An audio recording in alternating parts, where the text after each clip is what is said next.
Raspberry Cave Incident. On the morning of August 31st, 2015, 4 experienced cavers gathered at the entrance of Raspberry Cave in Arizona. Bob Goforth, Mark Pansing, Adam Zipkin, and Mike Vanote were eager to explore the cave's narrow passages. Their goal was to dig through mud and rock in hopes of discovering new sections of the cave. They were armed with tools, ropes, and headlamps. After checking their gear, they made their way toward the cave entrance. Raspberry Cave had an entrance barely wide enough to squeeze through. Late in the morning, they squeezed through the cave's narrow entrance. This led them into a small room just large enough to sit in. From there, they went down into a much larger room with massive boulders wedged into the ceiling above them. At the base of this room was a narrow 10-foot climb down into a smaller chamber. This led to a crawl space about 12 feet long, connecting them to yet another small room. The second small room had a promising lead. The 4 men began digging out wet mud and rocks. They passed the debris back through the tight crawl space. As they worked, exhaustion began to set in. Concerns about the stability of the cave wall started to grow. The ceiling above where they were working was made of unstable limestone. They realized it might not be safe to continue. Deciding to call it a day, they began packing up their tools. Bob Goforth was the first to exit, making his way back through the crawl space and out of the cave. Mark Pansing was next, climbing up toward the larger room while passing tools ahead of him. As he was working his way out, his shoulder bumped the boulder. The massive rock above him groaned and slid. It pinned his head between the limestone and the cave wall. His face was smashed against the rough stone. The jagged edges bit into his skin as his helmet strap dug painfully into his throat. This restricted his breathing. He could feel the immense pressure building.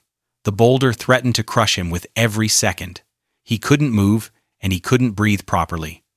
Every breath he took scraped his face against the sharp rock. Panic set in. He tried to loosen his chin strap, but his hands shook and the strap wouldn't budge. He called out to Mike Vanote, who was still in the crawlway below. Vanote hurried to him and found Pansing trapped.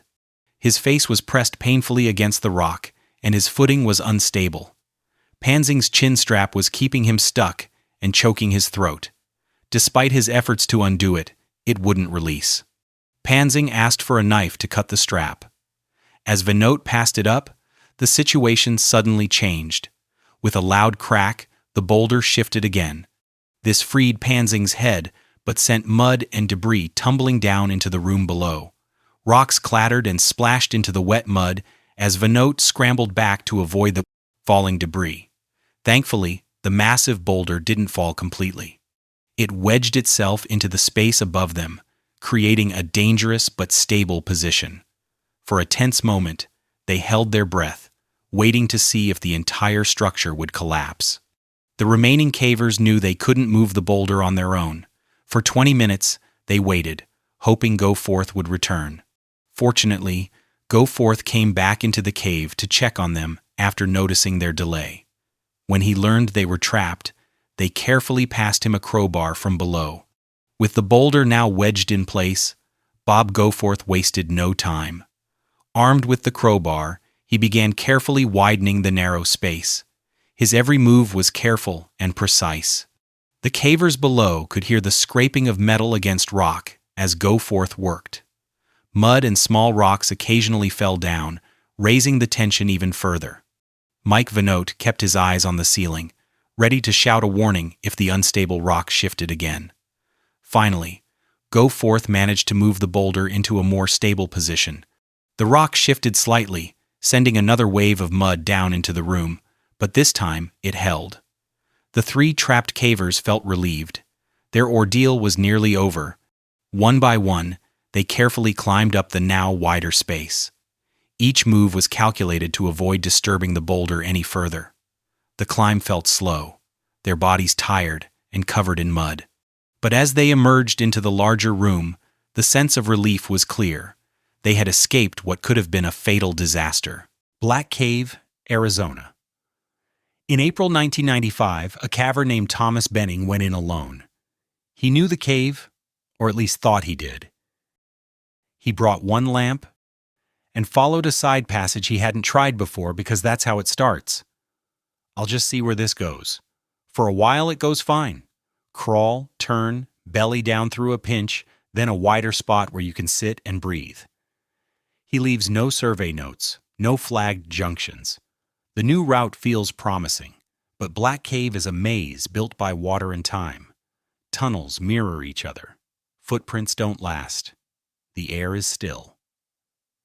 At some point, Thomas turns right when the safer option was left and the cave closes behind him like a zipper. His lamp weakens. If you've never heard a light go, it's not dramatic. It's cruel. The beam shrinks from a cone to a coin. You hold it closer, like that helps, and then it sputters and dies. Total black. No glow. No sense of distance. Thomas uses matches short, hot bursts that give him a circle of vision, and then nothing. He starts leaving scraps of clothing as markers so he won't loop back on himself. It's not navigation. It's a breadcrumb prayer. Dehydration and fatigue arrive together. The cave keeps offering maybe exits, cracks with a draft, a slanted chute that looks brighter than the rest. He finds one of those cracks and commits. Feet first would be smarter, but the angle forces him to lower in hips first. The rock narrows. Limestone is unforgiving. He exhales to slide.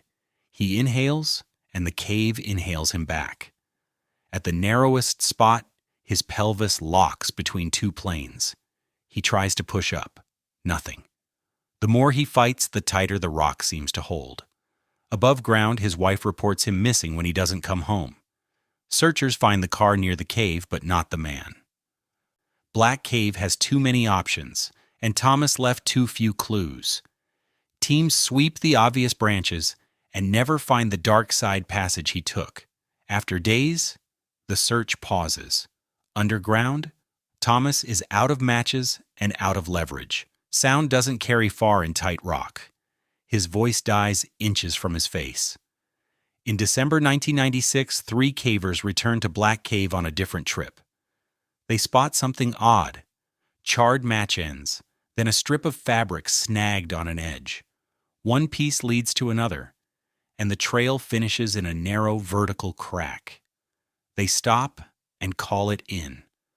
A recovery team extracts the body with patience and tools.